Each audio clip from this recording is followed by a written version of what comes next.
பேருந்துக்காக காத்திருந்த பயணிகள் கிட்ட 2 திருடர்கள் கைவரிசையை காட்டி செல்போனை திருடின சம்பவம் பெரும் பரபரப்பை ஏற்படுத்தியிருக்கு.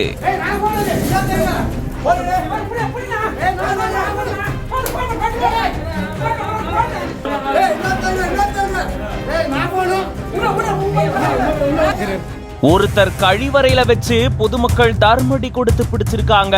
இன்னொருத்தரை ஓட விரட்டி பிடிச்சிருந்திருக்காங்க. சினிமா பட பாணியில இப்படி ஒரு அதிர்ச்சி சம்பவம் திருத்தணியில அரங்கேறி இருக்கு.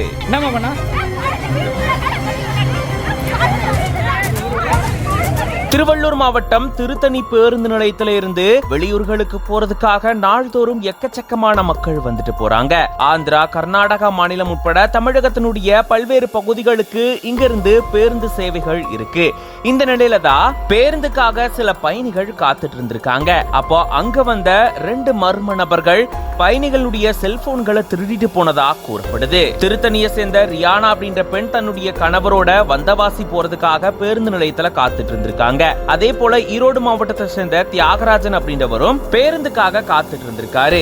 அதே போல திருத்தணி அடுத்த தாழவீடு பகுதியை சேர்ந்த கொல்லாபுரி அவருடைய மனைவி எல்லாருமே பேருந்துக்காக காத்துட்டு இருந்திருக்காங்க. இவங்க 3 நபர்கள் கிட்ட இருந்ததா 2 பேர் செல்போனை பறிச்சுட்டு அங்கிருந்து தப்பிச்சு ஓட முயற்சி செஞ்சதா கூறப்படுது.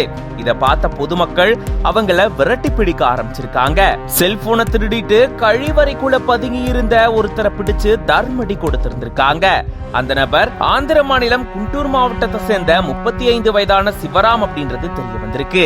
மேலும் இன்னொரு நபர் திருத்தணி நகராட்சி அலுவலகம் பக்கத்துல ஓடும்போது பொதுமக்கள் தர்மடி கொடுத்து பிடிச்சிருந்திருக்காங்க. விசாரணையில அந்த நபருக்கு 15 வயது ஆகியிருக்கிறது தெரிய வந்திருக்கு. ஆந்திர மாநிலம் ராஜமுந்திரி பகுதியை சேர்ந்தவரும் தெரிய வந்திருக்கு. மேலும் இவங்க 2 பேரையும் போலீசார் கைது செஞ்சு செல்போன்களை பறிமுதல் செஞ்சிருக்காங்க. இவங்க 2 பேர் மேலையும் வழக்கு பதிவு செஞ்சு போலீசார் இப்போ தீவிர விசாரணை மேற்கொண்டுட்டு வராங்க. இந்த சம்பவத்தால திருத்தணி நகர் பகுதியில பெரும் பரபரப்பு சூழல் ஏற்பட்டிருந்திருக்கு.